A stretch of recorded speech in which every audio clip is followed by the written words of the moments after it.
Welcome to this tutorial. In this video, I'm going to be taking a look at some of Reface's facial rigging features. These are fairly new. These are going to be arriving in version 1.2. And in the mocap tab of the tools window, in the 3D view, there is a new panel that says Reface Facial Rig. There are a few features, and we're going to go over these really quick. The first feature that you're going to see is it's going to prompt you for a name of the facial rig that you're going to be creating. You can choose to create a symmetrical facial rig, create a rig with cheek markers, that is, bones that are going to be constrained to cheek markers, and we'll take a look at that in just a second. You can also choose to parent the rig to a body rig. The way that this works in order to avoid cyclic dependencies is that the facial rig needs to be a separate armature in order to constrain the bones to facial markers in the scene without causing some conflicting constraints with the body. We're going to use a separate facial rig that will be parented to a head bone in this body rig.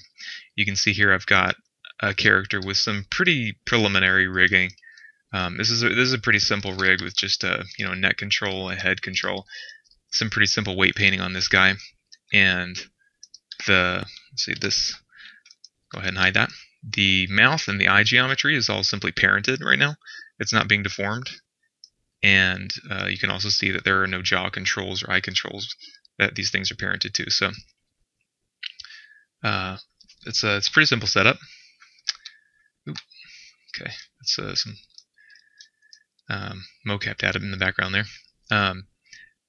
So I'm going to go ahead and parent this facial rig that I'm going to be creating to this body rig, to the deforming head bone. So I've got that all set up. I'm going to go ahead and leave this cheek markers. I'm actually going to disable this just to give a demonstration of what this will look like. And I'm going to go ahead and turn the parenting off. Generate facial bones, and you can see it creates a facial rig with a little message to edit the bones for matching to the geometry. So entering edit mode, you can see that this is a pretty simple setup. There's a whole lot of complicated stuff going on here. Nothing has been really constrained or anything yet. These bones are locked, but they haven't been constrained. There are no stretch constraints or copy constraints or anything like that. This is just meant to be edited. So you place bones wherever you need them to be, and then you'll want to generate your facial rig. So before we go ahead and do that, I just want to show that this is what the cheek controls will look like.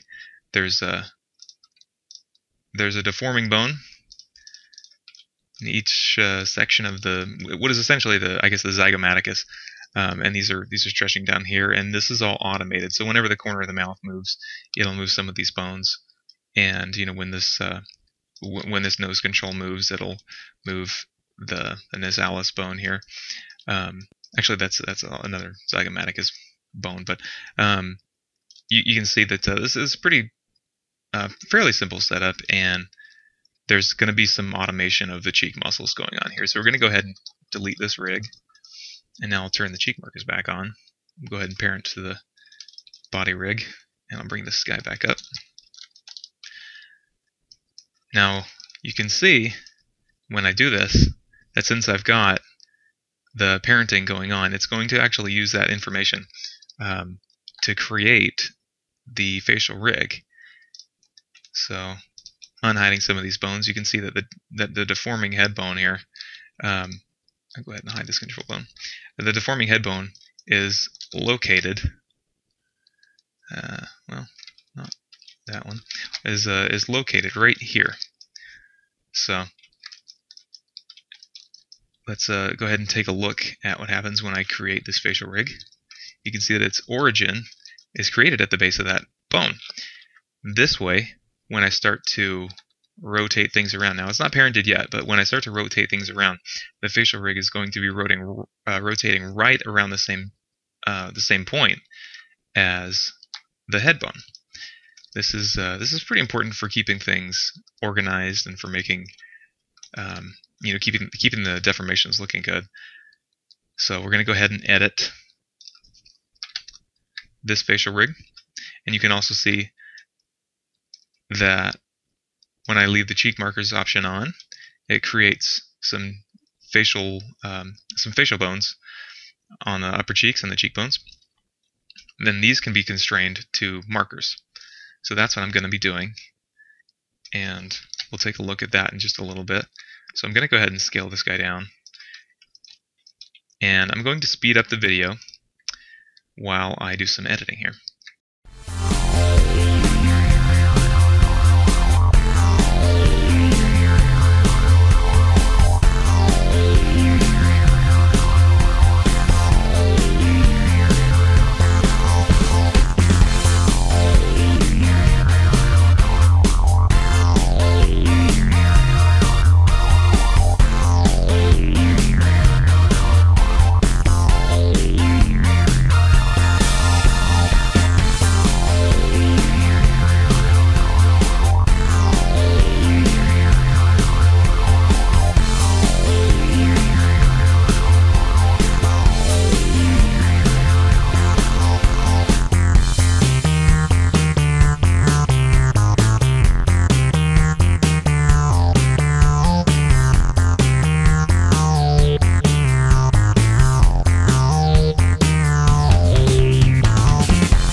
Okay, now we've generated our facial rig. May not seem like it's done a whole lot, but it is now parented. Well, it's parented to the wrong head bone. It should be parented to the deforming head bone. I don't know what the deal is with that. I'll have to fix that in just a minute. But you can see, if we hide our geometry, that the facial rig is now parented to this head bone. Alright. Okay, now that we've got our facial rig generated, the next thing that we need to do is get into weight painting. Generally, you can get pretty decent weighting by simply using the automatic weights, using the Control P, parenting, armature deform with automatic weights option. Right now, I have this character parented to the body rig using that same method. That's how I got some of the automatic weighting here. I've done a little bit of weight painting on this, but just really simple preliminary stuff. Now, if I go ahead and do that here with the facial rig, I'll get some decent automatic weights. You can see the results. It's not that's not too bad. This is doable. I mean, I think I can probably stand to maybe tweak a few things, but that's good for a start. So the next thing that I need to be careful about is that I've got this head mesh parented to the face rig now. I don't want it to be parented to that because, as you can see, with the facial rig parented to the head of the body rig and the mesh parented to the facial rig, you'll get double transformations here.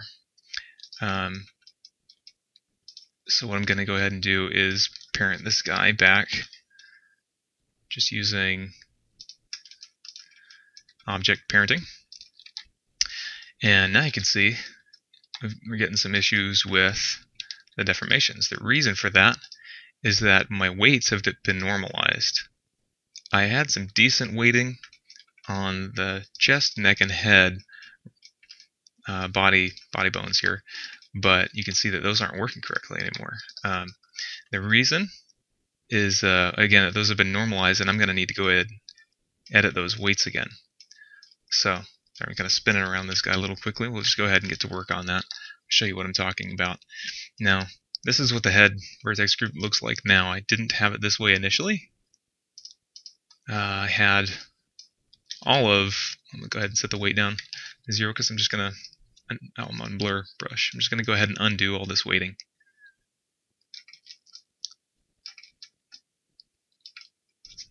Go on the inside and make sure that there's nothing in there that needs to be removed. The neck actually looks okay. The chest looks good too. So it's just the head that needs fixing. I'm going to set this back up to 1. Now what you want to do is to make sure that you have 100% weighting on all of the vertices that you need deformed by the head, because these armatures are going to work in conjunction. So the head is going to be deformed by the body rig, and let's see, go ahead and paint this, and the head is also going to be deformed by the face rig. And you'll see in just a second why this is important that we're doing this now. Set to high. Let's try that again. Go ahead and just soften up this transition.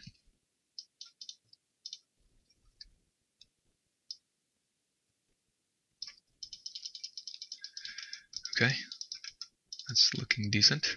Just blur this a little bit. Soften that up. Maybe a little bit too much, but I can tweak that later. Doesn't need to be perfect right now. So, go ahead and get back out of weight paint mode. Now you can see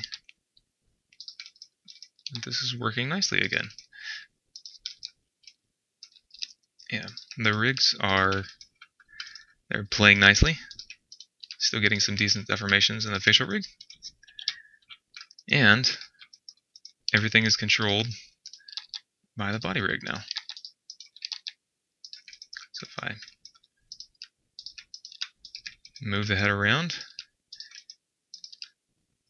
you can see that, oh, it looks like there's some issues with the weight painting on that eye. We'll go ahead and fix that in a minute, but you can see already that these are working pretty well together.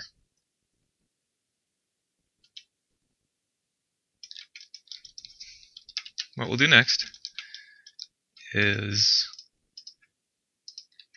make visible some of these deforming bones so that we can go ahead and set our parenting. Let's go ahead and parent the mouth geometry. Need to go ahead and unhide this layer. Parent the mouth geometry to the deforming head bone of the body rig. Now the tongue and lower mouth are going to be parented to deforming jawbone. Just for now, the facial rig doesn't include any tongue bones yet, and it may or may not later, but it's not a terribly important aspect of a facial mocap friendly facial rig, so I haven't included that at this point. If there's a demand for it, I can go ahead and do that later on, but you can generally just use simple shape keys on your tongue, your character's tongue mesh.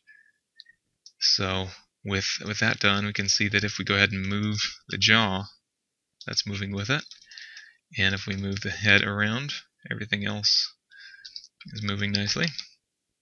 Okay, next, and I guess we'll consider this the final thing for this tutorial, is to get the eyes parented correctly. There's our massive eye bones. So this is the central eye bone right here. What we're going to do is hide all but that one. Let's go ahead and set parenting on these eye meshes. The bone parenting. Go in and unhide all those again. Now unhide, or rather hide all but the, come on,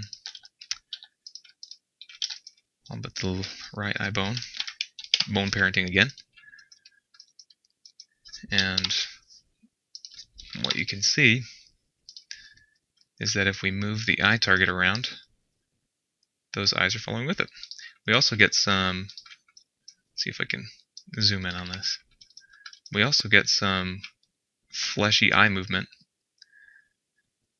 As you can see, the lids kind of follow the eye target.